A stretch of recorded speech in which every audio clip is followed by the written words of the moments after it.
2024 రాజకీయ సమరం మొదలైంది. దేశవ్యాప్తంగా రాజకీయ పార్టీలన్నీ కూడా జనరల్ ఎలక్షన్ కోసం పోటీ పడుతున్నాయి. ఆంధ్రప్రదేశ్లో జనరల్ ఎలక్షన్తో పాటు అసెంబ్లీ ఎన్నికల పోటీ కూడా జరుగుతుంది.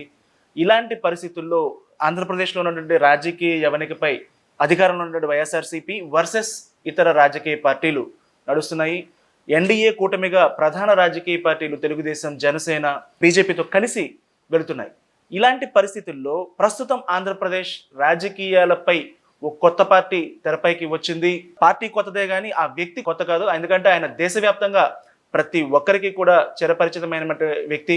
ఒక నిబద్ధత గల ఐపీఎస్ ఆఫీసర్గా ప్రతి ఒక్కరికి పరిచయం. దేశంలోనే హై ప్రొఫైల్ కేసుల్లో ఎన్నింటినో ఛేదించినటువంటి వ్యక్తి. అలాంటి వ్యక్తి జేడి లక్ష్మీనారాయణ గారు, వి లక్ష్మీనారాయణ, బహుశా అందరికీ జేడి లక్ష్మీనారాయణ గారు పరిచయం. ఆయన జై భారత్ పార్టీ పేరుతోటి వస్తూ ఉన్నారు ఆంధ్రప్రదేశ్ రాజకీయాల్లోకి.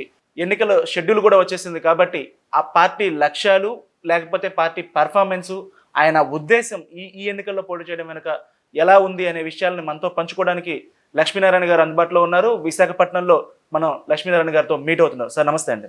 జై భారత్. ముందుగా మీకు కంగ్రాట్స్. ఎన్నికల గుర్తు కూడా అలాట్ అయింది, టార్చ్ లైట్. బహుశా మీ పార్టీ ఉద్దేశం, ఆశయం, ఆచరణ అనేది ఇప్పుడున్నటువంటి పరిస్థితుల పైన ఓ ఫోకస్ చేయడానికి అనే ఉద్దేశం ఉంది. దానికి కూడా బాగా సింబాలిక్గా కనిపిస్తుంది మీ గుర్తు. మంచి సింబల్ అండి. యాక్చువల్గా మేము ఎలక్షన్ కమిషన్ వాళ్ళు అడిగిన సింబల్స్లో అడిగినప్పుడు ఈ లిస్ట్ ఇచ్చాము. ఆ లిస్ట్లో టార్చ్ లైట్ రావడం అన్నది చాలా అదృష్టం మా. ఎందుకంటే టార్చ్ లైట్ అన్నది ఒక వెలుగును చూపించే ఒక సాధనం మన దగ్గర. ఎందుకంటే మనం ఇంతకుముందు చాలా ఎక్కువగా వాడేవాళ్ళం. ఈ మధ్య మొబైల్ ఫోన్స్ వచ్చేసి అందులోనే ఫోకస్ లైట్ ఉంది. కానీ అదర్వైజ్ గ్రామాల్లోకి ఇప్పుడు వెళ్ళిన మిగతా ప్రాంతాల్లో ఈ టార్చ్ లైట్ అన్నది ఒక దిశ చూపించేది, దారి చూపించేది, అంధకారాన్ని తొలగించేది, వెలుగులు నింపేది. సో ఇలా అనేక రకాలుగా అన్వయించుకోవచ్చు. కాబట్టి అటువంటి సింబల్ రావడం అన్నది నిజంగా మేము కూడా మా పార్టీలో అందరూ కూడా ఆనందించారు. ఈవెన్ జనరల్ పబ్లిక్ కూడా చాలా బాగా రిసీవ్ చేసుకుంటున్నాను. మంచి సింబల్ వచ్చిందని కూడా వాళ్ళందరూ కూడా వాళ్ళ రెస్పాన్స్. పార్టీ సింబల్ వచ్చేసింది, ఇంకోవైపు షెడ్యూల్ కూడా వచ్చింది. పార్టీ పెట్టి కొన్ని నెలలు అవునండి. డిసెంబర్ 22న మొదలైంది మా కార్యక్రమాలు. ఒక 3-4 నెలలు అవుతుంది. ఎస్. సో ఎలాగో షెడ్యూల్ వచ్చేసింది కాబట్టి పార్టీలో మీరు పార్టీ పరంగా జనాల్లోకి వస్తున్నారు కాబట్టి, లక్ష్మీనారాయణ గారు కొత్త ఇంకా జనాలకి ఈసారి పార్టీ అధ్యక్షుడిగా వస్తున్నారు కాబట్టి, ఒక రాజకీయ పార్టీకి ఉండే స్ట్రక్చర్ ముఖ్యంగా ఈ ఆల్రెడీ షెడ్యూల్ వచ్చేసింది కాబట్టి క్యాండిడేట్స్ లిస్టు, క్యాండిడేట్లు ఇవన్నీ కనిపించాలి. ఆ స్థాయి కనిపించట్లేదు పార్టీలో అనేది. ఎందుకంటే 175 స్థానాలకి అభ్యర్థులను ప్రకటించాల్సిన పరిస్థితి కదా. మా పార్టీలో ముఖ్యంగా ఇప్పటికే ఒక నెలన్నర ముందు నుంచి కూడా ప్రతి జిల్లాకి కూడా కన్వీనర్సు, కోఆర్డినేటర్సు ఏర్పాటు చేశాం. జిల్లాకి కన్వీనర్సు, అసెంబ్లీ సెగ్మెంట్కి, పార్లమెంట్ సెగ్మెంట్కి కోఆర్డినేటర్స్ వాళ్ళు వాళ్ళ ప్రచారం చేసుకుంటూ వెళుతున్నారు. జడి గారు, మీ ఆలోచనల్ని, మీ ఆశయాల్ని పర్సనల్గా నేను గౌరవిస్తాను. కానీ ప్రాక్టికాలిటీ కూడా కావాలి కదా. ఇప్పుడున్న పరిస్థితులు ఇది ప్రాక్టికల్గా పాసిబులా? ప్రాక్టికాలిటీ గురించి ఆలోచించే వాళ్ళం కాదు మేము. ప్రజల్లో మార్పులు తీసుకురావడానికి వచ్చినట్టు. ప్రాక్టికల్గా దిగాలి అంటే మళ్ళీ ప్రాక్టికాలిటీ తెలితే మిగతా పార్టీలాగే అవుతుంది మన పార్టీ కూడా. కాబట్టి ఇందులో మార్పు తీసుకురావడానికి వచ్చాం. ప్రజల్లో కొత్త ఆలోచనలు నింపడానికి వచ్చాం. ఈ ఒక ఎన్నికలే కాదు, రాబోయే అనేక ఉన్నాయి. పంచాయతీ ఎన్నికలు ఉన్నాయి, మున్సిపల్ ఎలక్షన్స్ ఉన్నాయి. వీటన్నిటిలో కూడా ఒరవడి మొదలుతుంది. చైతన్యవంతమైన ప్రజలను తయారు చేయడం ప్రధానమైన భూమిక. ఎన్నికలు వచ్చాయి, అందులో భాగస్వామ్యం అన్నది ఒక ఎత్తు అయితే, చైతన్యవంతమైన ఓటర్లను తయారు చేస్తే అప్పుడు ప్రజాస్వామ్యంలో మనం మార్పులు తీసుకురావచ్చని ప్రబలంగా నమ్మొచ్చు. చాలా మంది ఈ ప్రయత్నాలు చేశారు, ఈ తెలుగు రాష్ట్రాల్లో చేశారు. మీరు ముఖ్యంగా సర్వీస్ ఆఫీసర్స్ చేశారు, ఐఏఎస్లు, ఐపీఎస్లు అందరూ చేశారు. కానీ మార్పు అనేది మనం చూసాం, ఎన్నో ఎలక్షన్లు చూసాం. మార్పు సాధ్యం కాదు. ఢిల్లీలో మార్పు వచ్చింది, పంజాబ్లో మార్పు వచ్చింది, గుజరాత్లో కొద్దిగా మార్పు వచ్చింది, గోవాలో కొద్దిగా మార్పు వచ్చింది. కాబట్టి ఆ ఉదాహరణలు కూడా ఉన్నాయి మనకి. వాళ్ళకి మీకు అప్రోచ్ తేడా ఉంది. సేమ్ పోనీ మీ approach, Aam Aadmi party approach మీరు ఏమన్నా అవలంబిస్తారా? అప్రోచ్ అంటే ప్రజల్లో ఉండి ప్రజల్లో మార్పు తీసుకురావడం. ఆమ్ ఆద్మీ పార్టీ కూడా ఏం చేసింది, అదేవిధంగా ప్రజల్లో ఉన్నారు, వాలంటీర్స్ వచ్చారు, ప్రజలను కన్విన్స్ చేశారు. ఈ విధంగా మార్పులు వస్తామని చెప్పి ప్రజల్లో ఒక ఇంప్రెషన్ తీసుకొచ్చారు, ప్రజల్లో ఒక నమ్మకం కలిగజేశారు. ఆ విధంగా ముందుకు వెళుతున్నారు. మన ఆంధ్రప్రదేశ్ రాజకీయాలు కొద్దిగా మార్పు ఉంది కంపేర్ టు ఢిల్లీ. కానీ దీనిలో కూడా తీసుకువెళ్ళా. ఎందుకంటే నేను ప్రజల్లోకి వెళుతున్నాను, ఓటర్స్తో మాట్లాడుతున్నారు. వాళ్ళు కూడా ఒక కొత్త తరహా దీనికోసం ఎదురు చూస్తున్నారు. ఎప్పటికీ ఇవేనా? ఇప్పుడు చూడండి, ఈ రోజు వరకు ఈ పార్టీలో ఉంటారు, రాత్రికి రాత్రి మా అధ్యక్షుడి యొక్క ఆలోచన విధానం మాకు నచ్చలేదని ఆ రోజు వరకు తిట్టుంటారు. మరుసటి రోజు వేరే పార్టీలో చేరుతారు.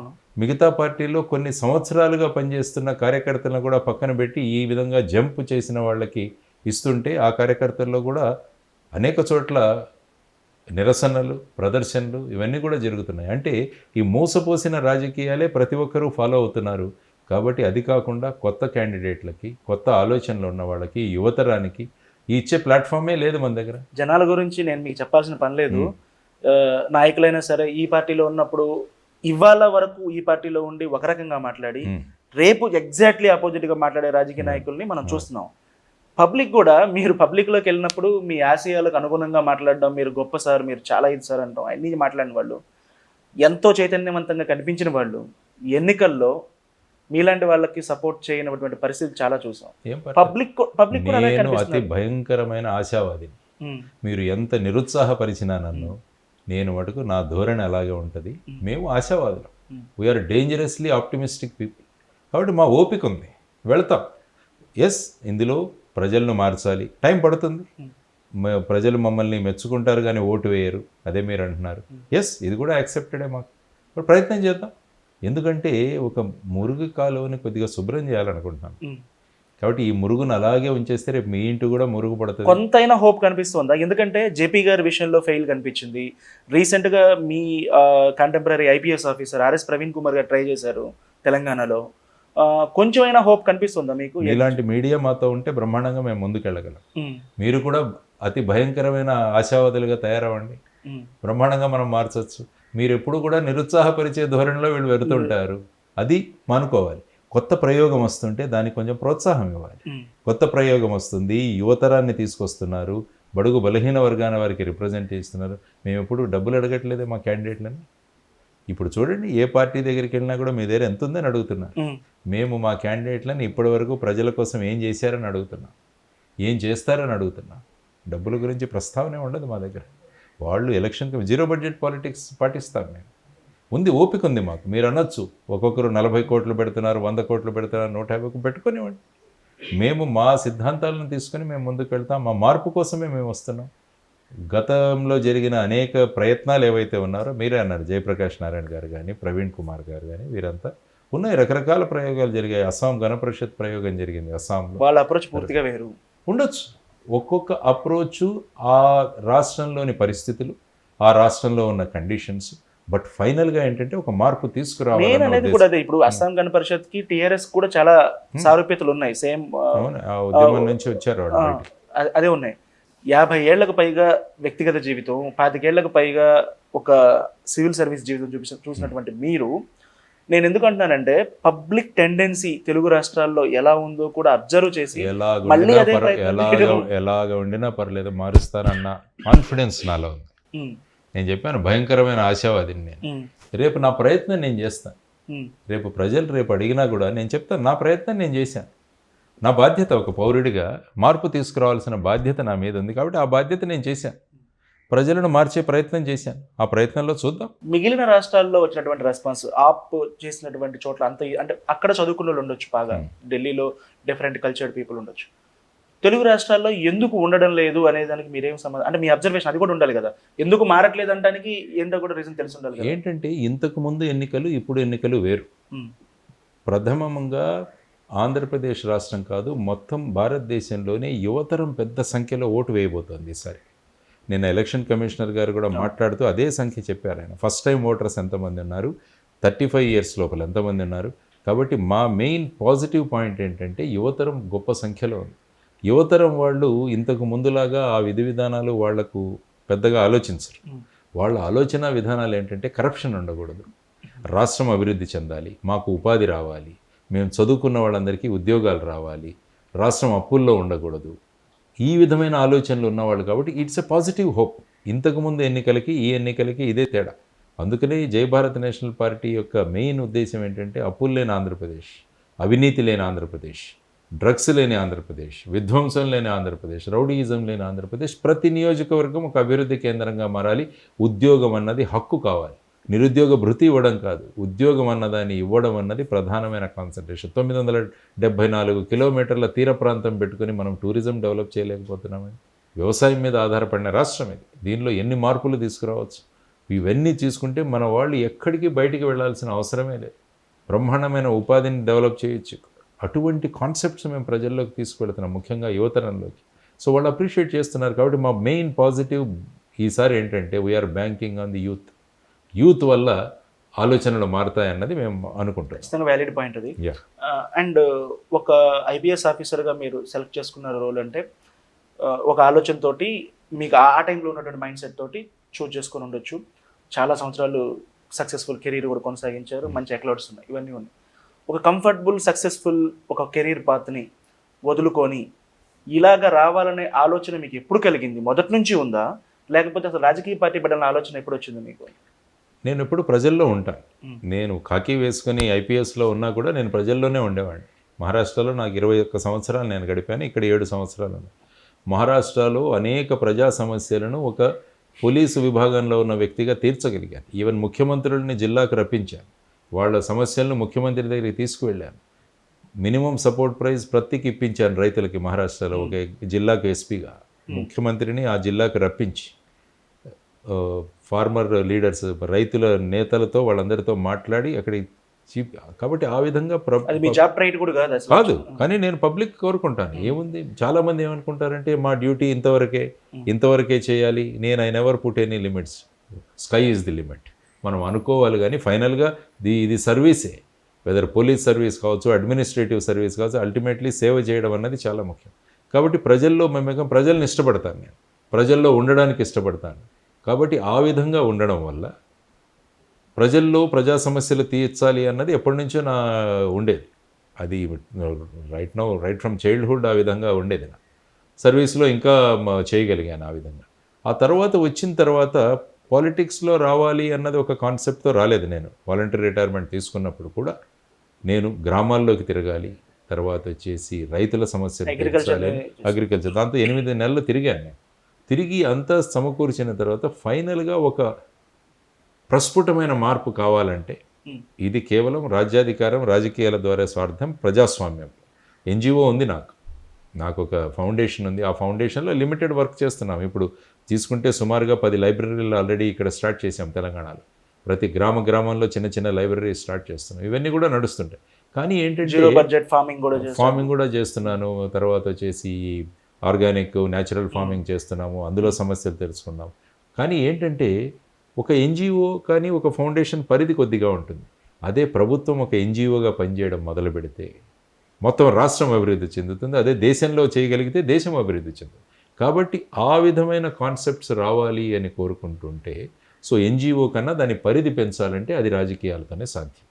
ఆ విధంగా ఆలోచించి గత ఎన్నికల్లో నేను జనసేన పార్టీలో చేరాను. అక్కడ కూడా జీరో బడ్జెట్ పాలిటిక్స్ చెప్పారు. ఆ తర్వాత మనం ఎన్నికల కమిషన్ ఏదైతే ఉందో వాళ్ళు విధించిన లిమిట్స్లోనే మనం ఖర్చు పెట్టాలి, ప్రజల్లో మార్పు. ఐ వాజ్ హ్యాపీ, అందుకని అక్కడ కంటెస్ట్ చేశాను. ఆ తర్వాత కోర్స్ జనసేన నుంచి బయటకు వచ్చాను, మళ్ళీ ప్రజల్లోనే ఉన్నాను. తర్వాత ఒక కొత్త ఒరవడిని తీసుకురావాలి, ఒక కొత్త మార్పుని తీసుకురావాలి అని ఈ జై భారత్ రాజకీయ అధికారంతోనే సాధ్యం. డాక్టర్ బాబాసాహెబ్ అంబేద్కర్ గారు కూడా అదే చెప్పారు. ప్రజలలో విప్లవాత్మకమైన ప్రజల్లో మార్పులు తీసుకురావాలంటే అది రాజ్యాధికారం ద్వారానే సాధ్యం. That is the master key అంటారు. The master key for the change in people is రాజ్యాధికారం. అది మన ప్రజాస్వామ్యంలో it is possible only through political establishments కానీ పొలిటికల్ పార్టీస్ ఎన్నికల్లో పాల్గొనడం. కాబట్టి ఆ ఫీల్డ్లో మనం ఉండాలంటే, ఆ గేమ్లో మనం ఉండాలంటే దానిలో ఖచ్చితంగా రాజకీయంలో రావాలి. సో మీ పార్టీ లక్ష్యాలు ఏంటి? ఏ ఆశయాలతోటి వెళ్తున్నారు? ఏం చెప్పబోతున్నారు జనాలు?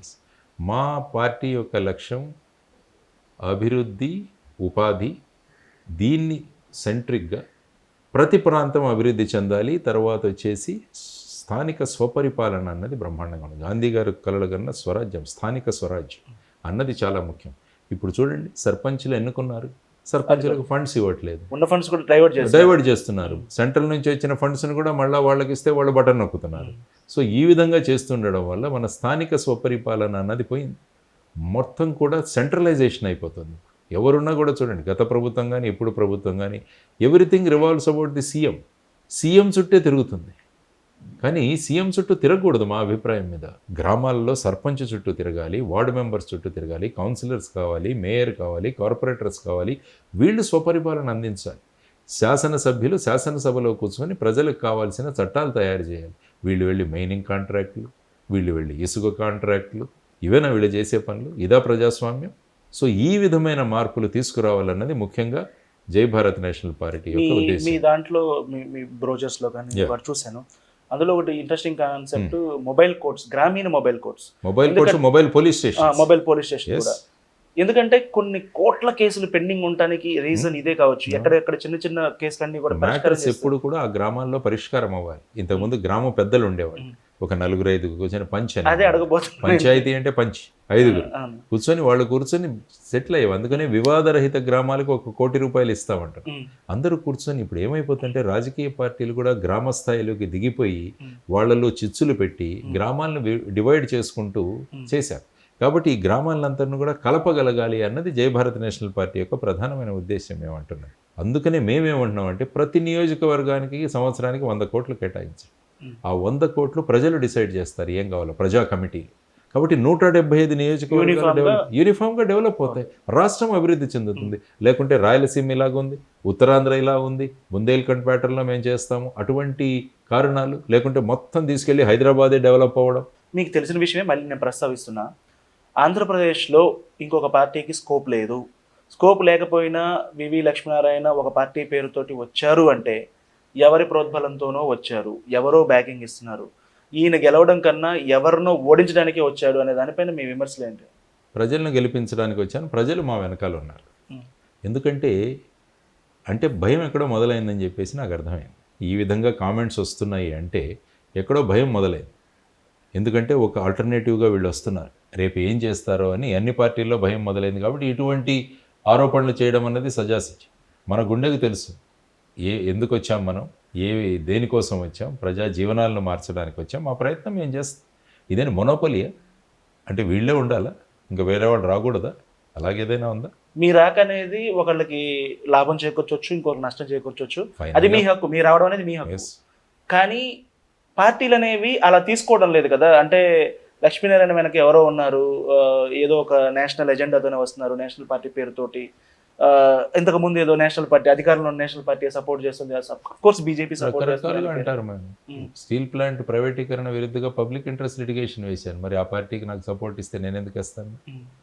Issue based. ఎప్పుడు స్టీల్ ప్లాంట్ ప్రైవేటీకరణ అన్నది ఇట్ ఈస్ నాట్ కరెక్ట్. కాబట్టి మీరు అలా అనుకుంటే ఏదో కేంద్రంలో ఉన్న పార్టీ నా వెనకాల ఉందంటే నేను ఎందుకు వేసాను? మరి మేము ప్రధానమంత్రిని అడుగుతున్నాం, మీరు మాకు ప్రత్యేక హోదా ఇవ్వలేదు, మాకు స్టీల్ ప్లాంట్ ప్రైవేటీకరణ చేస్తున్నారు, మీరు విభజన హామీలు పూర్తి చేయలేదు, రైల్వే జోన్లు అడ్డగోలుగా విభజించారు, మీరు మా బుందేల్ఖండ్ ప్యాటర్న్లో రాయలసీమకు ఉత్తరాంధ్రకి ఇవ్వట్లేదు. ఇలా అడగమనండి ఈ లీడర్లని, చంద్రబాబు నాయుడు గారిని, పవన్ కళ్యాణ్ గారిని ప్రధానమంత్రితో అనౌన్స్ చేయించమనండి. ఈరోజు మేము ప్రత్యేక హోదా ఇస్తున్నాం ఆంధ్రప్రదేశ్ కానీ, స్టీల్ ప్లాంట్ ప్రైవేటీకరణ ఆపేస్తామని చెప్పినేమమ్మనండి. మరి అది ఉండదే. మొన్నటి వరకు తిట్టి మళ్ళా వాళ్ళతో వెళ్ళి కలిసి కూర్చుంటున్నారు. వాట్ ఈస్ ఈ రాజకీయాలు? ఇలాగే ఉండాలా? మార్పు వద్దా? ఇప్పటి వరకు మీ రాజకీయ ఆలోచనలు ఏంటి అన్నీ కూడా మీరు చెప్పారు. మరి ఆ ఆలోచనలకు దగ్గరగా ఉందని జనసేనలో చేరారా? మీరు చెప్పిన ఆలోచనలకు దగ్గరగా అనిపించిందా జనసేన మీకు అప్పట్లో? జనసేనలో అప్పుడు నేను వచ్చినప్పుడు మెయిన్గా నాకు అట్రాక్ట్ చేసింది జీరో బడ్జెట్ పాలిటిక్స్. తర్వాత వచ్చేసి ప్రశ్నించే స్వభావం, ప్రశ్నించే విధంగా మార్పు తీసుకురావడం. 25 సంవత్సరాల ప్రస్థానం మనం ముందుకు వెళదామని ఆయన చెప్పిన విషయాలు ఆకర్షితులే నేను వెళ్ళాను అక్కడికి. జీరో బడ్జెట్ పాలిటిక్సే చేశాం మేము కంటెస్ట్ చేసినప్పుడు. ఆ తర్వాత నేను మళ్ళీ సినిమాల్లో నటించాలి ఈ విధంగా వెళ్ళడం వల్ల ఎప్పుడైనా పొలిటికల్ యాక్టివిటీ అన్నది it's a full time job, మనం పబ్లిక్లో ఉండాలి అన్నది ఒక కాన్సెప్ట్. కాబట్టి ఆ విధంగా వెళ్ళడం వల్ల పార్టీ ఆ ఫుల్ టైం కాదని ప్రజల్లో అంత రావాల్సినంత యాక్సెప్టెన్స్ ఉండదేమో అన్న దీంట్లో నేను అప్పుడు పార్టీ నుంచి వదిలి వెళ్ళిపోవడం జరిగింది. సో ఆ తర్వాత మళ్ళీ నేను ప్రజా దీంట్లో ఉండి స్టీల్ ప్లాంట్, తర్వాత మిగతా ప్రత్యేక హోదా ఇవన్నీ చేసుకుంటూ వచ్చాం మేము. మీరు ఇంతకుముందు మాట్లాడారు, అంటే పార్టీలో ఉన్నంత వరకు ఉండి పార్టీకి అనుకూలంగా మాట్లాడి మీరు కూడా ఎన్నికలు అయిపోయిన వెంటనే జనసేన వదిలేయడాన్ని మీరు ఎలా సమర్థించుకుంటారు?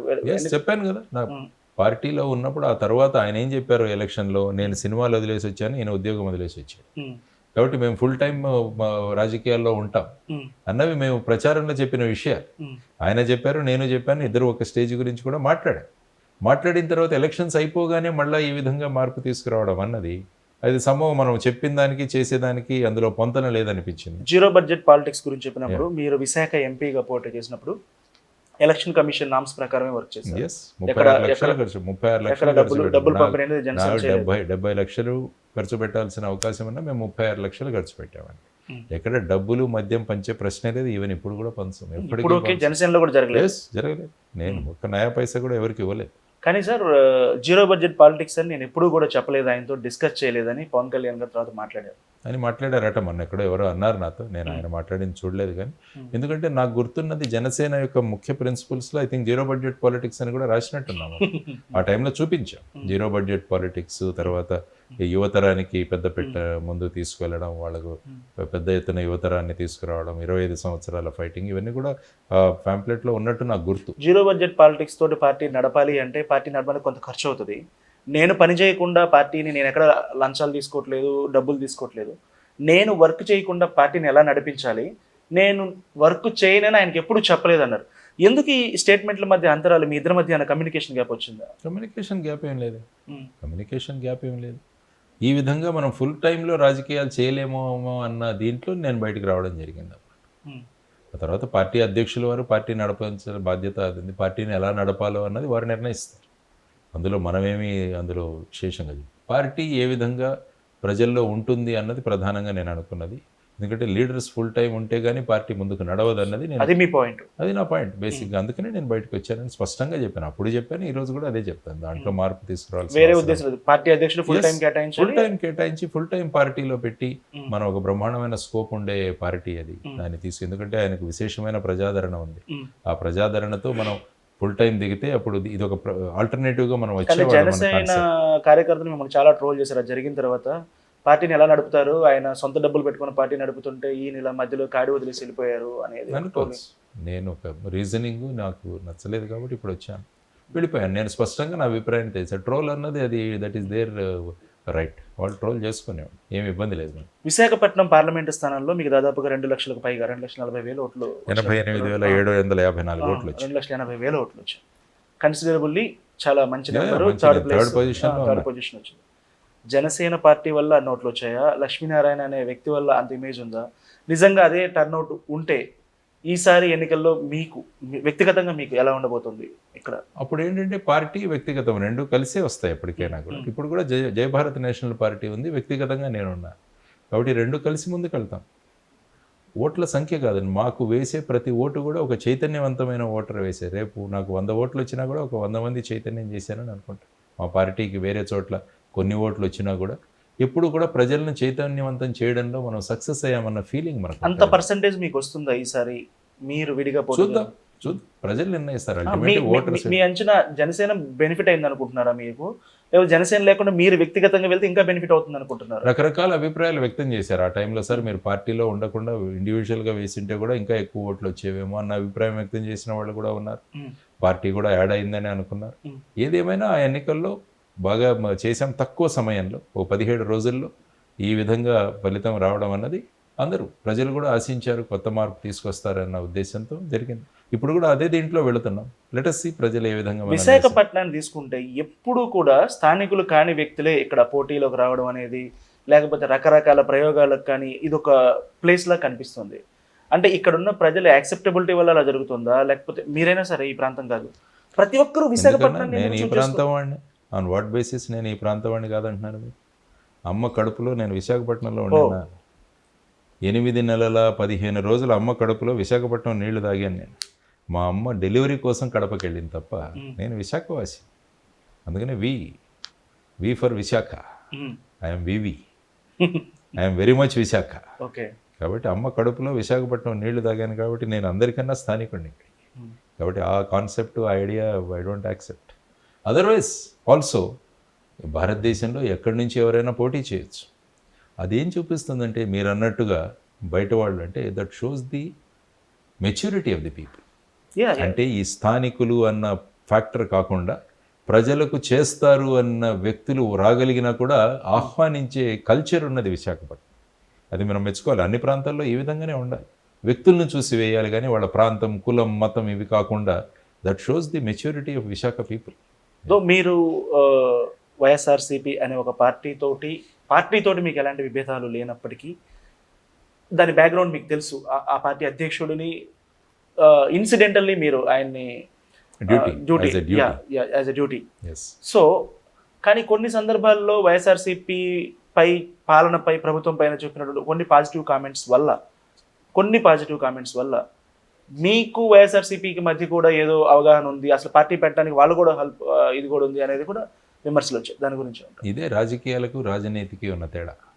మంచి జరిగితే మంచి అని చెప్పండి, చెడు జరిగితే రాష్ట్రంలో 11 లక్షల కోట్ల అప్పులు ఉన్నాయని మనం విమర్శిస్తూనే ఉన్నాం.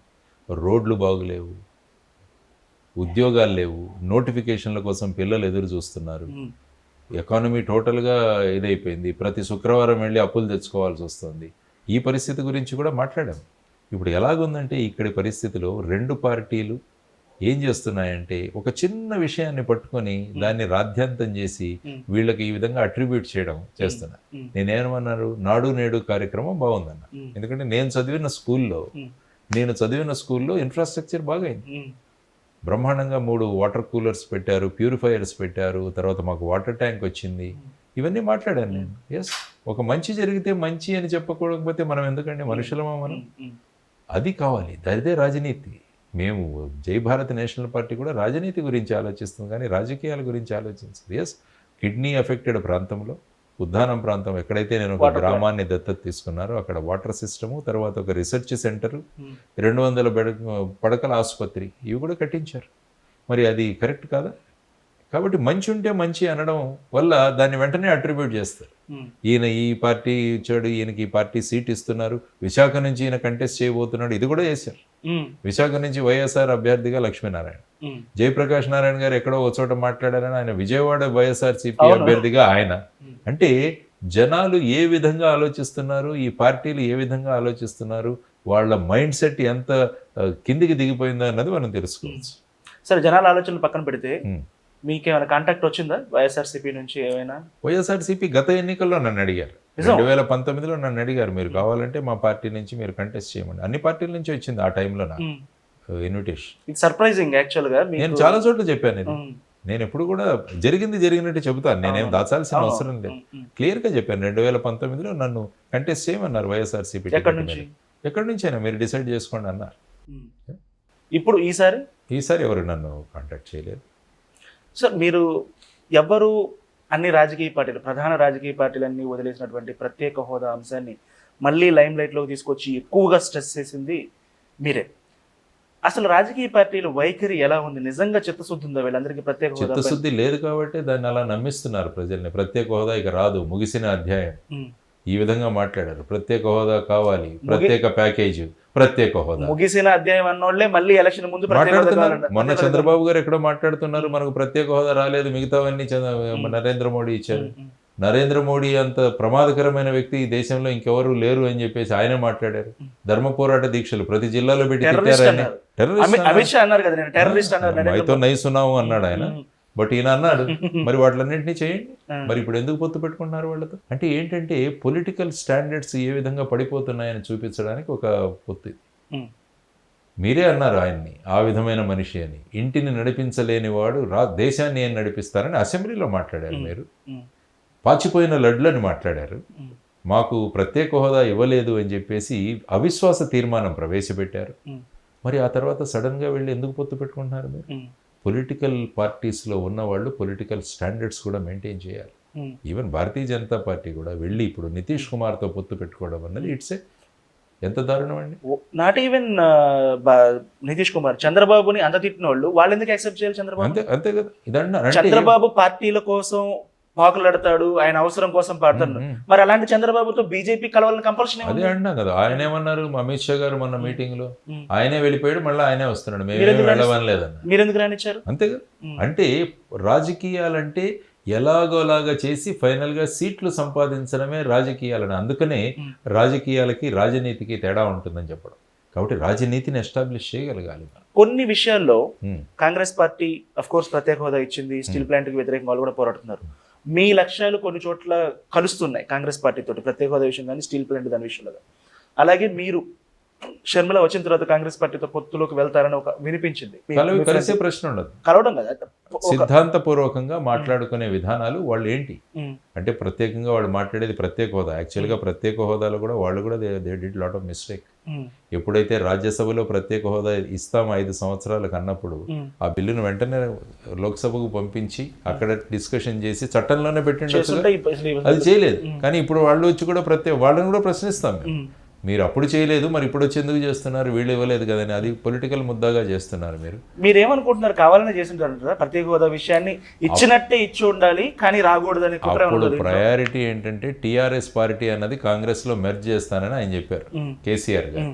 కాబట్టి అది ఎంత తొందరగా మెర్జ్ అవుతుందా, మనం అక్కడ అధికారంలోకి వద్దామా అన్నది. అందుకనే ఆ టైంలో నరేంద్ర మోడీ గారు ఏమన్నారు, తల్లిని చంపి బేటీకో బచానే కే లియే మాకో మార్ దియా ఆయన మాటల్లో. బిడ్డను రక్షించడానికి తల్లిని చంపేశారు. మరి మీరు ఇవ్వచ్చుగా ప్రత్యేక హోదా. మీరే అన్నారు 10 సంవత్సరాలు మేము ఇస్తామని. తిరుపతి వెంకన్న సాక్షిగా మీరు చెప్పారు ప్రత్యేక హోదా ఇస్తానని. మరి మా వాళ్ళు వెంకన్న బొమ్మలు తీసుకొని మిమ్మల్ని కలుస్తున్నారు ప్రతి నెల. ముఖ్యమంత్రి గారు వెంకటేశ్వర స్వామి బొమ్మే, మొన్న వెళ్ళిన చంద్రబాబు నాయుడు గారు కూడా వెంకటేశ్వర స్వామి బొమ్మే, ప్రధానమంత్రి సేమ్ బొమ్మ, అదే సైజు, అదే ఇది. మరి పాపం వెంకన్న గారికి కనిపిస్తుంది, వెంకటేశ్వర స్వామి కనిపిస్తుంది. అడగాలిగా వీళ్ళు. నేను అనుకున్నాను ఇంక ఫైనల్గా వెంకటేశ్వర స్వామి అడుగుతారేమో అనుకున్నాను రాష్ట్రం పరిస్థితి చూసి. వీళ్ళు మాట్లాడరే. ఈయన 25 ఎంపీలను ఇవ్వండి, మెడలు వంచుతానన్నాడు. ఏమంచాడు ఈయన? తల వంచుకొని వచ్చాడు అక్కడి నుంచి.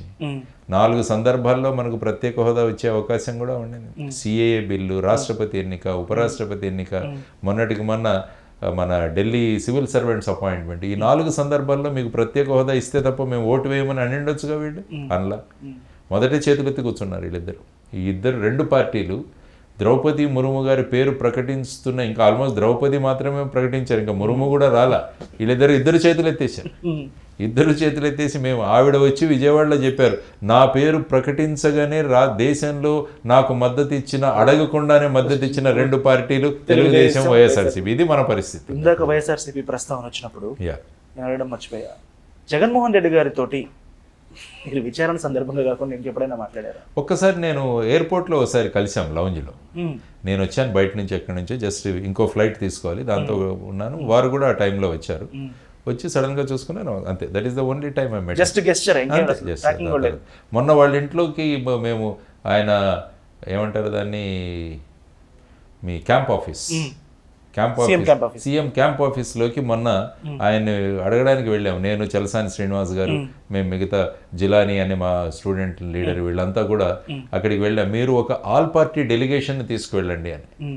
ప్రత్యేక హోదా సందర్భంలో ఆల్ పార్టీ డెలిగేషన్ తీసుకొని ప్రధాని ఇంటి ముందు కూర్చుందాం, మనం కూర్చొని ప్రత్యేక హోదా తీసుకొద్దాం అనేదానికి అడగడానికి వెళ్ళే. అప్పుడు ఆయన అలో చేసింటే కలిసేవాడిని, కానీ అలో చేయకుండా మమ్మల్ని అరెస్ట్ చేసి మంగళగిరి పోలీస్ స్టేషన్లో పెట్టారు. ఎంతో మందిని అరెస్ట్ చేసినటువంటి మీరు, ఒక ఐపీఎస్ ఆఫీసర్ ఎంతో మంది అరెస్ట్ చేసిన మీరు, సచివాలయం ముట్టడికి వెళ్ళినప్పుడు, డిఎస్సి దాని మీద వీటి మీద ముట్టడికి వెళ్ళినప్పుడు మీరు అరెస్ట్ అవ్వడం అనేది ఎలా అనిపించింది? అసలు మీకు లైఫ్లో ఇలాంటి పరిస్థితి వస్తుందని అనిపించింది? ఇట్స్ పార్ట్ ఆఫ్ అండి, మనం పబ్లిక్లో ఉన్నప్పుడు మనం we have to face. Yes, ముఖ్యమంత్రి క్యాంప్ కార్యాలయానికి వెళ్దాం అనుకున్నాం, ముందే ఇచ్చాము ఆయన, మీరు ఈ నెలాఖరి లోపల మీరు చేయకుంటే 1 మార్చిన మేము వస్తామని. అల్లూరి సీతారామరాజు ఎలా చెప్పాడో, ఇక్కడ ఉన్న సంతకం పెట్టి ఈ పోలీస్ స్టేషన్కి వస్తాం, రంపచోడవరం పోలీస్ స్టేషన్ మేము చెప్పాం 1వ తారీఖు వస్తామని చెప్పే వెళ్ళాం. అక్కడ వెళ్ళడానికి ప్రయత్నం చేసి మమ్మల్ని ఆపారు. ఎస్, ప్రజా ఉద్యమాల్లో ఇవన్నీ జరుగుతుంటాయి, దానికేం లేదు. సో ఫైనల్గా పోలీస్ స్టేషన్లో ఉన్నాం. వస్తూ పోలీస్ స్టేషన్ మొత్తం క్లీన్ చేసి వచ్చాం. అక్కడ పడిన చెత్త అన్ని తీసేసి పోలీస్ స్టేషన్ శుభ్రం చేసి మేము రిటర్న్ వచ్చాము. సీఎంగా వచ్చిన మరుసటి రోజే ఇక మనం ప్రత్యేక హోదా అడగలేము. వాళ్ళకి ఎప్పటికి వెళ్ళినా వాళ్లకు నేను 250 సీట్లు వస్తాయి అనుకున్నాను, కానీ 303 వచ్చేసాయి. కాబట్టి ఇక మెడలు వంచలేము, వాళ్ళని డిమాండ్ చేయలేము. ఇంకా ఎప్పుడు అడిగినా సార్ అని అడుక్కోవాల్సిందే అన్నారు. నేను అదే అంటున్నాను, మీకు 4 సార్లు అవకాశం వచ్చింది. ఈ 4 సార్లు అవకాశాన్ని మీరు ఎందుకు నేర్చుకున్నారు? ఆంధ్రప్రదేశ్ అంటే మన పొలిటికల్ ప్రోగ్రెషన్ ఇంపార్టెంట్, కానీ రాష్ట్రం ఎటుపోయినా పర్వాలేదు. ఇద్దరిని కూడా అంటున్నాను, ఇద్దరు కాదు, 3-4 పార్టీలు కూడా అలాగే. చంద్రబాబు విషయంలో కూడా అంతేనా? బాబు, ఆయన ప్రత్యేక హోదాని సడన్ గా ప్రత్యేక ప్యాకేజ్ అన్నాడు. అప్పుడు విద్యార్థులందరూ కూడా రోడ్డు మీద వచ్చి ప్రత్యేక హోదా కావాలంటే వాళ్ళందరి మీద కేసులు పెట్టారు. మళ్ళీ వెంటనే ప్రత్యేక హోదా అన్నాడు. వచ్చేసి ఎన్డీఏ నుంచి బయటకు వచ్చేసాడు ఆయన. సుజనా చౌదరి గారు, అశోక్ గజపతి రాజు, 2 మినిస్టర్లు బయటకు వచ్చారు, ఎన్డీఏ నుంచి బయటకు వచ్చేసారు. ఆ తర్వాత వైఎస్ఆర్సీపీ అవిశ్వాస తీర్మానం ప్రవేశపెడితే ఈయన ఢిల్లీలో కూర్చొని కూడా నిరాహార దీక్ష చేశారు. ఈయన మరి వాళ్ళు చెప్పే నేరేటివ్ మీరు అంగీకరిస్తారా? ప్యాకేజీ వల్ల లాభం జరుగుద్ది అనుకున్నాము, కానీ ప్యాకేజీ కూడా ఇవ్వలేదు కాబట్టే మనకు అన్యాయం జరిగింది కాబట్టి వేచి చూసాం 3 సంవత్సరాలు, అన్యాయం జరిగింది కాబట్టే హోదా అడిగామనే దాని నేరేటివ్ని మీరు విశ్వసిస్తారా తెలుగుదేశం పార్టీ దాన్ని? విశ్వసించినా విశ్వసించకపోయినా కూడా ఫైనల్గా మీరు హోదా తీసుకొచ్చారు. అందుకనే మొన్న ఆయన అమిత్ షా కలవడానికి వెళ్ళినప్పుడు నేను ఒక ట్వీట్ పెట్టాను, మీరు అమిత్ షాతో పొత్తు పెట్టుకోవడానికి వెళుతున్నారు, ఆ పొత్తు అంగీకరించక ముందు ఒక 4 విషయాలు ఆయన దగ్గర ఇన్ రైటింగ్ తీసుకురండి. 1 ప్రత్యేక హోదా ఇస్తామని, 2 విభజన హామీలు పూర్తి చేస్తామని, స్టీల్ ప్లాంట్ ప్రైవేటీకరణ ఆపేస్తామని, రైల్వే జోన్ ని మళ్ళా పునర్వ్యవస్థీకరిస్తామని చెప్పి 4 పేపర్ మీద రాసి వచ్చి మాకు చూపించి మీరు పొత్తు పెట్టుకోండి, ఏం పర్వాలేదు. ఏది స్టీల్ ప్లాంట్ ప్రైవేటీకరణపై మీరు ఒక సజెషన్ చేశారు అప్పట్లో, దాని మీద కూడా అది ప్రాక్టికాలిటీ కాదు అనేది, క్రౌడ్ ఫండింగ్ ద్వారా చేయొచ్చు అనేది దాని మీద. అంటే ఏంటంటే మనసుంటే మార్గం ఉంటుందని చెప్పడానికి. ఇప్పుడు ఫర్ ఎగ్జాంపుల్ నగర్నార్ అని ఒక కంపెనీ ఉంది, ఒక స్టీల్ ప్లాంట్ ఎక్కడ ఛత్తీస్గఢ్లో ఇంతకు ముందు ఆయన భూపేందర్ బఘేల్ గారు ఉన్నప్పుడు ఆయన అన్నారు, నేను స్టేట్ గవర్నమెంట్ మేము నడుపుతాం ఆయన అన్నారు. ఈ స్టేట్ గవర్నమెంట్ కూడా నడపచ్చు, ఏమున్నది, మొత్తం ఎగ్జిక్యూటివ్ నడుపుతుంది స్టేట్ గవర్నమెంట్, 49-51% నడుపుతున్నారు. ఇక్కడ కూడా ఏం చేయొచ్చు, కార్మికులు తర్వాత ఎగ్జిక్యూటివ్స్ మీరంతా కలిసి మీ కోఆపరేటివ్ ద్వారా చేయండి అంటే మేమంతా ఫండ్స్, ఈవెన్ నేను లెటర్ కూడా రాశాను CMDకి, మేము పబ్లిక్ నుంచి మేమంతా ఫండ్స్ వేసుకుంటాం, మీరు యాక్సెప్ట్ చేస్తారా, మీరే నడపండి, కానీ మేమందరం కూడా డబ్బులు వేస్తాం, నేను ఒక 1000 రూపాయలు వేస్తాను, ఇంకొకరు వేస్తారు, మీకు కావాల్సిన డబ్బులు మేము తీసుకొస్తాం, అదేమి ఇవ్వట్లేదు. ఈ బటన్లు నొక్కే కార్యక్రమంపై మీ స్పందన ఏంటి? సంక్షేమం అనేది వాళ్ళు చెప్పారు డైరెక్ట్ ట్రాన్స్ఫర్ 2.5 lakh crores అన్నారు, అది అల్టిమేట్ గా పబ్లిక్ కి బెనిఫిట్ అయింది. దాని మీద మీరు ఎంతమంది దారిద్ర్య రేఖ నుంచి బయటకు వచ్చారు ఈ 2,50,000 కోట్లు తీసుకొని? దానికి ఇంకో మాట కూడా చెప్తాను నేను, దారిద్ర్య రేఖకు కొలమానం ఏంటి? Ration card. 1 కోటి కుటుంబాలకు రేషన్ కార్డులు ఉన్నాయి, అవన్నీ నిజం కాదు కదా. మరి తీసేయండి, బోగస్ రేషన్ కార్డులు తీసేయండి. కారులో వచ్చి ఆరోగ్యశ్రీ తీసుకునే వాళ్ళు చాలా మంది ఉన్నారు మీ దగ్గర, బ్రహ్మాండమైన కారులో వస్తారు, కారు బయట ఆపుతారు, వెళ్ళి కారు తీసుకెళ్లి ఆరోగ్యశ్రీకి వెళ్తారు. తీసేయండి ఇవన్నీ ఏంటంటే ఓటు బ్యాంకుగా వినియోగించుకుంటున్నారు. కార్డ్స్ తీసేయండి. మీరు 2,50,000 కోట్లు ఇచ్చినప్పుడు ఎంతమంది వైట్ కార్డులు తగ్గాయి? ఇది ఇవ్వండి, మరి ఇవ్వాలి కదా. 1 కోటి మంది అయ్యారా, 25,000 మంది అయ్యారా, 250 మంది అయినా ఆ వైట్ రేషన్ కార్డులు తీసేసామని చెప్పండి. అప్పుడు మీరు 2,50,000 కోట్లకి ఏదో ఒకటి ఉంటుంది. మరి మీరు ఇస్తున్నారు, మరి దారిద్ర్య రేఖ నుంచి ఎందుకు బయటికి రావాలి? ఇన్ లేమన్ టర్మ్స్ లో ఇంత డబ్బు పంపింగ్ చేయడం అనేది సోమరితనాన్ని పెంచుతుందనే దాని గురించి కూడా ఉంది పాయింట్. కొంతమంది బెనిఫిట్ అవ్వచ్చు. సంక్షేమము ఉచితాల మధ్య డిఫరెన్స్ మనం తెలుసుకోవాలి. సంక్షేమం అంటే సమాజం అభివృద్ధి చెందాలి. For example Mahatma Gandhi national rural employment guarantee scheme, దానివల్ల ఏమవుతుంది, డబ్బులు ఇస్తారు ప్రజలకు, కానీ వాళ్ళు కష్టపడాలి. వాళ్ళు వెళ్ళి రోడ్లు నిర్మించాలి, భవనాలు నిర్మించాలి, లేకుంటే పూడికలు తీయాలి, చెక్ డ్యామ్స్ కట్టాలి, వీటన్నిటికీ కూడా శ్రమ చేస్తే మీకు డబ్బు ఇస్తుంది, అది సంక్షేమం. అలా కాకుండా మీరు ఈ సామాజిక వర్గానికి చెందిన వాళ్ళు, ఇంత వయస్సు మీకుంది కాబట్టి మీ అందరికీ 15,000 రూపాయలు, మీ పిల్లవాడిని స్కూల్కి పంపిస్తున్నారు కాబట్టి మీకు 15,000 రూపాయలు. మంచి స్కూల్స్ డెవలప్ చేస్తే మనం ఎందుకు ఇవ్వాలి? ఆకర్షించాలి ప్రజలు. సో ఆ విధంగా గవర్నమెంట్ మనీని, ట్యాక్స్ పేయర్స్ మనీని ఉచితాల రూపంలో ఓట్లు తెచ్చుకోవాలన్న విధంగా చేసేది అది ఉచితం. సంక్షేమం చేయండి, దెర్ ఈజ్ నో డౌట్. మంచి బ్రహ్మాండమైన ఒక చిన్న పరిశ్రమలు తీసుకురండి, అందులో ఉద్యోగాలు కల్పించండి, రాయితీలు ఇవ్వండి, అది సంక్షేమం అవుతుంది. మీరు చెప్పేటువంటి గ్రామ స్వరాజ్యంలో భాగంగానే గ్రామ సచివాలయాలు, గ్రామ వాలంటీర్ల వ్యవస్థను తీసుకొచ్చామని వైసీపీ ప్రభుత్వం చెప్తుంది. గ్రామ వాలంటీర్లు కానీ గ్రామ సచివాలయాలపై మీ స్పందన ఏంటండి? యాక్చువల్గా 73-74 అమెండ్మెంట్స్ చూసుకుంటే 73 అమెండ్మెంట్లో 29 సబ్జెక్టులు ఉంటాయి షెడ్యూల్ 11లో. ఈ 29 సబ్జెక్టులు కూడా గ్రామ పంచాయతీలు నడిపించాలి. దానికోసం గ్రామ సచివాలయం ఓకే, కానీ గ్రామ వాలంటీర్లు అన్న కాన్సెప్ట్ ఏదైతే ఉందో that is nothing but your polling agents అని అంటున్నారు. వాళ్ళని ఎందుకు మరి పోలింగ్ ప్రాసెస్లో ఇంక్లూడ్ చేయట్లేదు? మరి వాళ్ళు కనుక ఈ విధంగా ఉండేటట్టయితే, ఈవెన్ ఎలక్షన్ కమిషన్ నిన్న మాట్లాడాడు ఆయన, వాలంటీర్స్ని ఎవరిని కూడా వినియోగించడానికి లేదు. నేను అంటున్నాను ఇది ఇంకా ప్రమాదం అంటున్నాను. వాళ్ళను వాళ్ళ జిల్లా నుంచి తీసేసి వేరే జిల్లాలకు ట్రాన్స్ఫర్ చేసేయండి. శ్రీకాకుళంలో ఉన్న వాలంటీర్స్ అన్ని తీసుకు రాయలసీమలో 4 జిల్లాల్లో డిస్ట్రిబ్యూట్ చేయండి, అక్కడ ఉన్న వాళ్ళని ఇక్కడేయండి. అప్పుడు వాళ్ళు ఎలక్షన్ ప్రక్రియలో భాగస్వాములు అవ్వరు, కానీ వాళ్ళని ఇంకా ఫ్రీగా వదిలేస్తున్నారు. మీరు అట్లీస్ట్ ఎలక్షన్ డ్యూటీ ఇచ్చుంటే ఏదో పనిలో బిజీగా ఉండేవాడు, ఇప్పుడు పని ఏమి లేదు. ఈ పని అంతా కూడా ఈ నాకున్న 50 మందిని తీసుకెళ్లి ఓటు వేయించడం రూలింగ్ పార్టీకి. ఎందుకంటే ముఖ్యమంత్రి గారు కూడా అన్నారు వాలంటీర్లు నా సైన్యం అన్నారు. అనేక మంది పార్టీ వాళ్ళు మన పార్టీ వాళ్లే వాలంటీర్లు అని మాట్లాడారు, బాధ్యత కలిగిన వాళ్ళందరూ కూడా. మరి ఇప్పుడు ఎలక్షన్ కమిషన్కు మనం అదే రిప్రజెంటేషన్ ఇచ్చాం. వాలంటీర్స్ను ఎలక్షన్ టైంలో వాళ్ళ ప్రాంతాల్లో ఉంచకుండా మిగతా ప్రాంతాలకు షిఫ్ట్ చేయండి, పోస్టల్ బ్యాలెట్ ఇవ్వండి. అపార్ట్ ఫ్రమ్ వాలంటీర్స్ కాకుండా సచివాలయం అనేది అసలు యాక్చువల్ పంచాయతీ అధికారాలను హరించేస్తుంది. ఎందుకంటే ఆ సచివాలయాన్ని అసలు పంచాయతీకి అటాచ్ చేస్తే సరిపోతుంది కదా, వీళ్ళు వేరే సిస్టమ్ తీసుకొచ్చారు. యాక్చువల్గా ఇప్పుడు ఫర్ ఎగ్జాంపుల్ సెక్రటరియట్ ఉంది, మన దగ్గర సచివాలయం ఉంది, అది ఎవరికి, మినిస్టర్లకి వీళ్ళకి ఉపయోగపడుతుంది, ముఖ్యమంత్రికి మినిస్టర్. సో గ్రామ సచివాలయం అంటే కూడా సర్పంచ్కి ఉపయోగపడాలి. అది ఒక ప్యారలల్ వ్యవస్థగా అవ్వకూడదు ఎప్పుడు. నువ్వు ఎందుకంటే మనం స్థానిక 73-74 అమెండ్స్ దీని గురించి తెచ్చుకున్నాం. స్థానిక ప్రజలకు వాళ్ళ అధికారం ఉంటుంది, వాళ్ళు ఏం సమస్యలు చేయాలో వాళ్ళు నిర్ణయిస్తారండి. మరి సర్పంచ్ను టోటల్గా మీరు బైఫర్కేట్ చేసేసి సర్పంచ్కి ఫండ్స్ ఇవ్వకుండా మీరు అతన్ని ఎక్కడ బయటికి రాకుండా చేస్తూ డైరెక్ట్గా ముఖ్యమంత్రి వాలంటీరు ఇది మాత్రమే కనెక్షన్ అని పెట్టుకుంటే మరి వ్యవస్థ ఎలా నడుస్తుందండి? మీరు చేసినటువంటి కేసులు కానీ ముఖ్యంగా సరే, ఇప్పుడు ఒకటి మీరు చేసిన కేసే కాబట్టి జగన్మోహన్ రెడ్డి గారి కేసు గురించి ప్రస్తావిస్తాం. అన్ని ఛార్జ్ షీట్లు వేసి ఇన్ని చేసిన తర్వాత చాలా సంవత్సరాలు అవుతుంది, 10-12 సంవత్సరాలు అవుతుంది. ఇన్ని సంవత్సరాల వరకు అంటే చట్టంలో ఆ వెసులుబాటు ఉంది కాబట్టి ఎవరు కాదని లేరు. ఇంతమంది నిందితులు ఉండటం వల్ల ప్రతి ఒక్కళ్ళు విడివిడిగా డిశ్చార్జ్ పిటిషన్లు వేసుకోవడం, దీనివల్ల ఒక కామన్ పబ్లిక్ ఏమనిపిస్తుందంటే సిబిఐ చేసినటువంటి ఆన్ బిహాఫ్ ఆఫ్ సిబిఐ మీరు చేశారు, సిబిఐ చేసినటువంటి ఆరోపణలు నిజమా కాదా తెలుసుకునే హక్కు, ట్రయల్ జరగలేదు కాబట్టి నిజమా కాదని తెలుసుకునే హక్కు ప్రజలు కోల్పోతున్నారు. సిస్టంలో ఇన్ని లూప్ హోల్స్ ఉండడం వల్ల ప్రతిసారి డిశ్చార్జ్ పిటిషన్లు వేసుకోవడం వల్ల నిజమా పదా తర్వాత పెడదాం, తప్ప మీద ఆయనదా ఎవరిదో ఒకరు తేలాలి కదా. అది తేలకపోవడం అనేది ఆయనే కాదు, ఏ రాజకీయ, ఇప్పుడు చంద్రబాబు మీద కూడా కేసులు పెట్టారు. ఇది ఇలా అదే చంద్రబాబు కూడా ఉపయోగించుకుంటారు రేపు. అందుకని ఏం చేయాలంటే ఈ కేసులను త్వరగా డిస్పోజల్ చేయాలని చెప్పేసి స్పెషల్ కోర్ట్స్ ఏర్పాటు చేసి ప్రజాప్రతినిధుల మీద ఉన్న కేసులను విచారించడానికి ప్రత్యేక కోర్టు ఏర్పాటు చేయమని చెప్పారు. సుప్రీంకోర్టు ఏర్పాటు చేశారు. కానీ ఇప్పుడు ఏమైపోయిందంటే మీరు అన్నట్టు ఇంతమంది ఒక్కొక్కరు ఒక్కొక్క పిటిషన్ వేయడము, ఇందులో డెసిషన్ అవగానే వెంటనే హైకోర్టుకు వెళ్ళడం, హైకోర్టు లేకుండా సుప్రీంకోర్టుకు వెళ్ళడం, మధ్యలో స్టే తెచ్చుకోవడం, దీనివల్ల ఏమైపోయిందంటే ఇది ప్రొలాంగ్ అవుతూ ఉంటుంది. కాబట్టి ఇప్పుడు కొత్తగా వచ్చిన చట్టాల్లో ఇటువంటి స్టేలు ఇవ్వడము, ప్రొలాంగ్ చేయకపోవడం, ఛార్జెస్ వెంటనే ఫ్రాంక్ చేయడం, ఇవన్నీ కూడా కొత్త చట్టాల్లో మార్పులు తెచ్చిన 3 చట్టాల్లో అవి ఉన్నాయి. కానీ ఎప్పుడైతే ఈ వ్యవస్థ ఇలా ఉన్నప్పుడు justice delayed is justice denied అంటారు. న్యాయం ఎప్పుడైతే ఆలస్యం అవుతుందో ఆ న్యాయం జరగదు అన్నది కూడా మనం.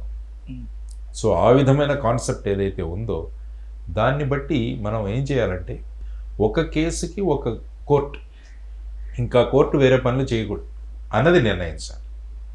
ఫర్ ఎగ్జాంపుల్ మీరు సత్యం కేసు తీసుకుంటే అందులో ఒక కేసు ఒక కోర్టు అంతే, ఇంకా వాళ్ళకి వేరే పని ఉండదు, దీని మీదే చేయాలి. అందుకనే ఐ థింక్ 1.5 yearsలో కేసు సెటిల్ అయిపోయింది, కన్విక్షన్ వచ్చేసింది, అయిపోయింది ఆ కేసు. అది మళ్ళీ అప్పీలు ఆ ప్రొసీజర్లో. కానీ బేసిక్ ఏదైతే ఉందో కేసు ఛార్జెస్ ఫ్రేమ్ చేయడం, ట్రయల్ కండక్ట్ చేయడం, తర్వాత కన్విక్టెడా అక్విటెడా ఇవన్నీ కూడా జరగడానికి 1.5 yearలో చేసాం. సో ఆ విధంగా చేయగలగాలి. లేకుంటే ఏమవుతుందంటే ఈ విధంగా డిలే అయిపోతుంది కేసు. కాబట్టి దాని మీద ఏంటంటే వ్యవస్థల యొక్క పారదర్శకత పట్ల దాని మీద కూడా అనుమానం వస్తుంది. సో ఈ విధంగా మనం చూసుకుంటే మీరు అన్నట్టు కేసెస్ డిస్పోజల్ త్వరగా ఉండాలి. ఈవెన్ వీళ్ళు కూడా సహకరించాలి. అంటే వీళ్ళ మీద ఉన్న కేసులు ఎస్ఆ నో అన్నదానికి వీళ్ళు కూడా చేయాలి. అందుకనే ఏం సజెస్ట్ చేశారంటే ఇప్పుడు ఏమవుతుంది, శిక్ష పడితే 2 సంవత్సరాల శిక్ష పడితే మీరు 6 సంవత్సరాలకు ఎలక్షన్లో కంటెస్ట్ చేయలేదు, అది ప్రస్తుతం. కానీ యాక్చువల్గా పర్మనెంట్గా బ్యాన్ చేయాలన్నది కూడా ఒక పబ్లిక్ ఇంట్రెస్ట్ లిటిగేషన్ సుప్రీంకోర్టులో నడుస్తుంది. కానీ మేమేమంటున్నామంటే ఛార్జెస్ ఫ్రేమ్ అయిన తర్వాత వాళ్లకు ఎలక్షన్లో పార్టిసిపేట్ చేయడానికి పర్మిషన్ ఇవ్వకండి. అది ఇంకో డిబేట్ అవుతుంది కదా, పొలిటికల్లీ మోటివేటెడ్ కేసులో ఛార్జెస్ ఫ్రేమ్ చేయడం చాలా ఈజీ కదా. లేదు, ఛార్జ్ షీట్ వేయడము ఛార్జెస్ ఫ్రేమ్ చేయడము 2 విభాగాలు. ఛార్జ్ షీట్ అంటే పోలీసు వేస్తారు, ఛార్జెస్ అంటే కోర్టు ఫ్రేమ్ చేస్తారు. కాబట్టి పోలీస్ మీరు డౌట్ పడుతూ ఉంటారు కాబట్టి కోర్టులో కనుక ఛార్జెస్ ఫ్రేమ్ అయితే అప్పటి నుంచి వాళ్ళు కేసు డిస్పోజల్ అయ్యే వరకు ఎలక్షన్లో పార్టిసిపేట్ చేయడానికి వీలు లేదంటే వీరు త్వరగా ఈ ఛార్జెస్ ఫ్రేమింగో లేదో అన్న దాని గురించి వీళ్ళు సహకరిస్తారు. ట్రయల్ అయిపోయిన తర్వాత ఛార్జెస్ ఫ్రేమింగ్ లేదు, trial charge sheet, charges framing, trial, ఆ తర్వాత శిక్ష. జగన్మోహన్ రెడ్డి గారి కేసులో ఛార్జెస్ ఫ్రేమింగ్ ఎంతవరకు అవ్వలేదు, ఫ్రేమింగ్ కూడా డిశ్చార్జ్ పిటిషన్లే నడుస్తున్నాయి. సో అది కనుక ఛార్జెస్ ఫ్రేమింగ్ అన్నది ఒక పెడితే అప్పుడు ఏముందంటే వీళ్ళందరూ కూడా త్వరగా ఏదో ఒకటి తేలిపోవాలి. ఇక్కడ ఛార్జెస్ ఫ్రేమా డిశ్చార్జా, ఛార్జ్ ఫ్రేమ్ అయితే మీకు ఎలక్షన్ లేదు, డిశ్చార్జ్ అయిపోతే యూ కెన్ కంటెస్ట్. ఆ విధమైన మార్పులు తీసుకురావాలి దీంట్లో. లేకుంటే కన్విక్షన్ అయ్యే వరకు అంటే కన్విక్షన్ వరకు రాకుండా చూసుకుంటారు కేసులు.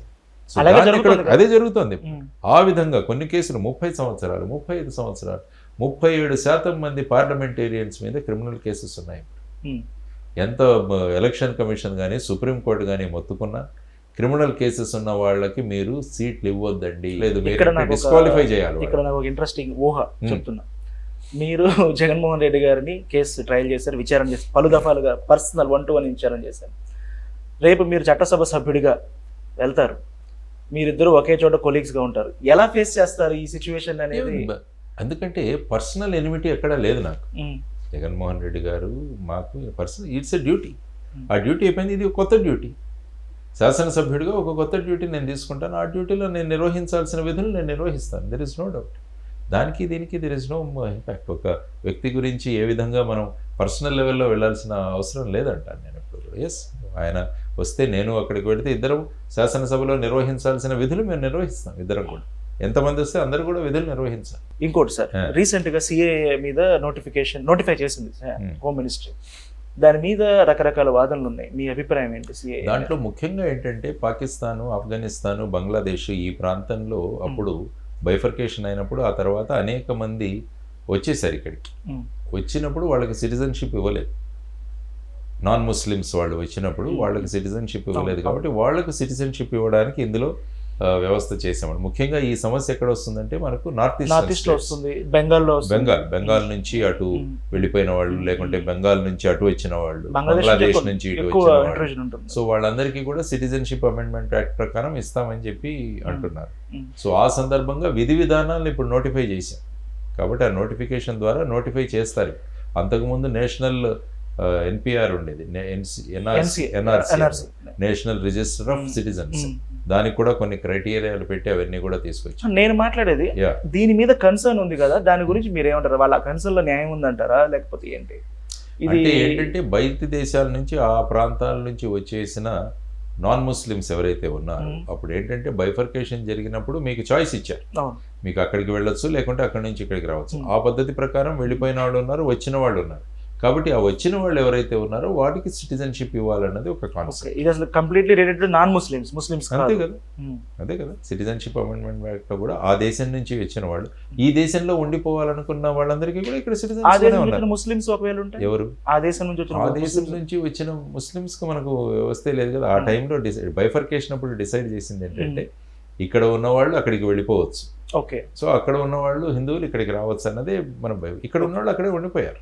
వాళ్ళు సిటిజన్స్, దే ఆర్ సిటిజన్స్. కానీ బయట నుంచి వచ్చిన వాళ్ళు ఎవరైతే ఉన్నారో వాళ్ళకి ఇక్కడ సిటిజన్షిప్ గురించి మనం మాట్లాడాలి. కరెంట్నెస్ ఉన్న ఇంకో టాపిక్, రీసెంట్ గా ఒక పొలిటికల్ లీడర్లు అరెస్ట్ అవడం, ఈడీ కేసులు, దీని మీద చాలా చర్చ జరుగుతుంది. కేసీఆర్ డాటర్ అరెస్ట్ అయ్యారు. దాని గురించి ఏం జరుగుతుంది, ఏమై ఉంటుంది అనేది మీరు అనుకుంటున్నారు? కేసు ఏమవుతుందంటే మనకు అనేక విషయాలు కేసు సందర్భంగా మనకు తెలియదు. కేస్ అన్నది, ఇన్వెస్టిగేషన్ అన్నది it is the exclusive right of the investigating agency.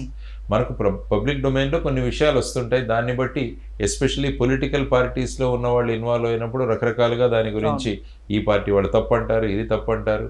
తర్వాత పొలిటికల్ పార్టీస్ అపోజిషన్లో ఉన్నారా, గవర్నమెంట్లో ఉన్నారా అన్న దాన్ని బట్టి కూడా వాళ్ళ అభిప్రాయాలు మారుతూ ఉంటాయి. ఇప్పుడు కరెక్ట్గా ఎలక్షన్ ముందే రావడం మీద కూడా చాలా